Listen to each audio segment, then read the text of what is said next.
நமஸ்காரம். நான் இன்றைக்கி நெல்லிக்காய் பச்சடி பண்ணி காமிக்க போகிறேன்.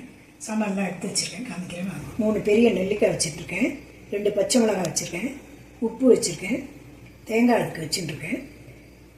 தாளிக்கிறதுக்கு எண்ணெய், கடுகு, உளுத்தம்பருப்பு, கருவேப்பிலை, பெருங்காயம், தயிர் 1 கப் எடுத்து வச்சுட்டுருக்கேன். வானிலையிலே 1 டம்ளர் தண்ணி வச்சுட்டுருக்கேன். அதில் இந்த 3 நெல்லிக்காய் முழுசாக போட்டுடுறேன். ஒரு 10 நிமிஷம் மூடி வச்சா நல்லா வெந்துடும்.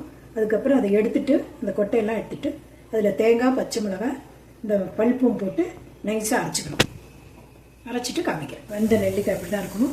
இந்த மாதிரி உடஞ்சதை எடுத்துக்கிட்டு இந்த பல்ப்பை மட்டும் எடுத்துக்கிட்டு கொட்டையை எடுத்துடலாம்.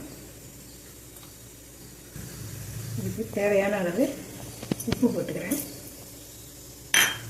பச்சை மிளகாய் 2 போட்டுக்கிறேன். கொத்தமல்லி இருந்தால் வேணுங்கிறவா போட்டுக்கலாம். நான் 2 கருவேப்பிலை போடுறேன்.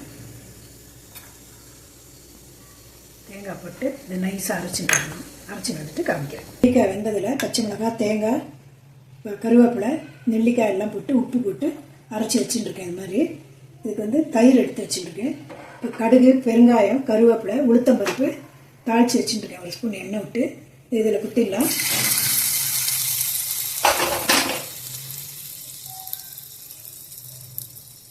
தயிர் எடுத்து இதில் குத்தி கலந்துக்கலாம்.